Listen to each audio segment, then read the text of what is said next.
Hey there, I'm Shelby, your Chief Officer Safety, part-time ship nerd, and full-time moon enthusiast. And today, we're talking about tides. Yes, tides. That mysterious thing that makes the ocean go, now you see me, now you don't, twice a day, every day. If you've ever stood at the beach and wondered why your sandcastle suddenly drowned, you've seen the tides in action. It's something sailors, surfers, and sea turtles have lived with forever. Yet most people still don't really understand how it works. Some blame the moon, some blame the sun, and some just say, it's complicated, and walk away. Well, not me. Today we're digging into the science behind tides, busting some popular myths, and exploring how your local beach might just be part of a cosmic tug-of-war happening between Earth and space. So grab a life jacket, because this gets deep. Alright, let's start with the classic explanation you've probably heard in school. The moon pulls on Earth's oceans, creating a bulge of water on the side closest to it. That's high tide. Cool, makes sense. We love the moon. Job done, right? Nope, because there's a problem. If the moon is pulling water toward it, how do we explain the second high tide on the opposite side of the planet? Yes, there are actually two bulges, one facing the moon and one directly away from it. And that's where the classic explanation falls apart. If gravity is pulling the ocean toward the moon, shouldn't the other side of Earth have a low tide? It turns out, the real answer isn't just gravity pulls. It's that gravity pulls unevenly, and it's this imbalance that creates tidal forces. This is what leads us into one of the most fascinating, misunderstood, and kind of mind-bending concepts in oceanography. It's not just a story about pulling, it's about stretching. Let's break it down. Gravity isn't just a magnet, it's a force that every object with mass gives off, and it pulls on every other object in the universe. That means you, me, the ship, and the moon are all pulling on each other, just to different degrees. Now here's the kicker. The strength of that pull decreases with distance. It's not linear. It drops off fast. Like, double the distance and the force drops to a quarter of what it was. So let's picture Earth with the moon nearby. The water closest to the moon feels a strong gravitational tug. It moves slightly toward the moon, creating that first bulge. The solid Earth, being in the middle, also gets pulled, but not quite as much. The water on the far side of the planet? It feels the weakest pull. It's being left behind as the solid Earth is pulled more than the water behind it. And that's how you get two high tides. One because water is pulled more, and the other because it's pulled less. The Earth, quite literally, gets stretched by tidal forces. And this doesn't just happen to the oceans.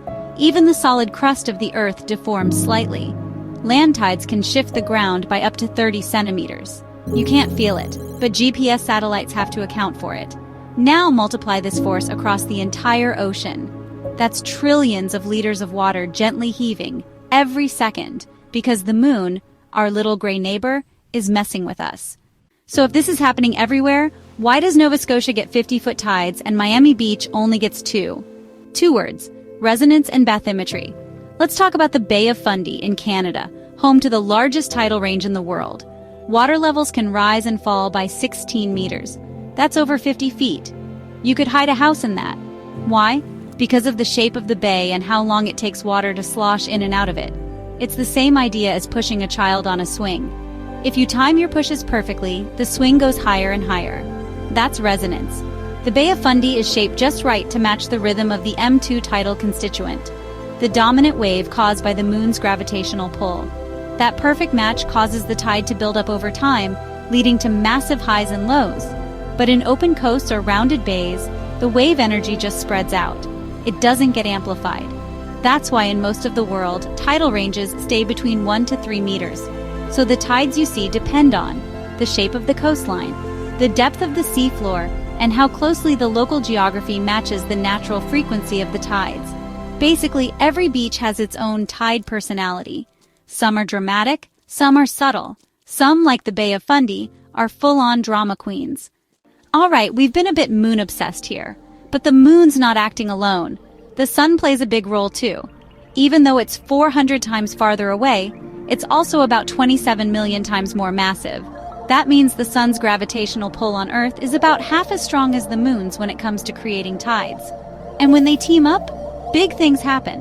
When the sun and moon are on the same side, new moon, or on opposite sides, full moon, Their tidal forces align, creating spring tides, with extra high tides and extra low tides. Think of them as tidal extremes. But when the sun and moon are at right angles, during quarter moons they cancel each other out a bit, and we get neap tides. These are milder, less dramatic tides, and it doesn't stop there. Tides are made up of overlapping gravitational waves from multiple sources. These patterns are called tidal constituents, and the major ones include M2, lunar semidiurnal, every 12 hours 25 minutes, S2, solar semidiurnal, exactly every 12 hours, K1, O1, N2, caused by combinations of Earth's wobble, orbit shape, and more, and they all stack on top of each other, sometimes reinforcing, sometimes canceling out. That's why tides vary not only from day to day but also across months and years. The Earth is basically riding an invisible sea of rhythms, and we use maths to surf it. Now for the landlubbers who've noticed their local lake doesn't have tides. Technically, it does. Every body of water responds to gravity. But in lakes, the amount of water and the distances involved are too small to show noticeable tidal movement. In Lake Michigan, for example, the tide is less than 2 centimeters. So, yes, it's there, but unless you're a fish with a ruler, you're not going to notice. Same with ponds, swimming pools, and your hotel bathtub. Gravity still applies. There's just not enough water volume for the effect to show up in any meaningful way. And hey, if you enjoyed this dive into the science of tides, give that like button a gentle push, like the moon nudging the ocean.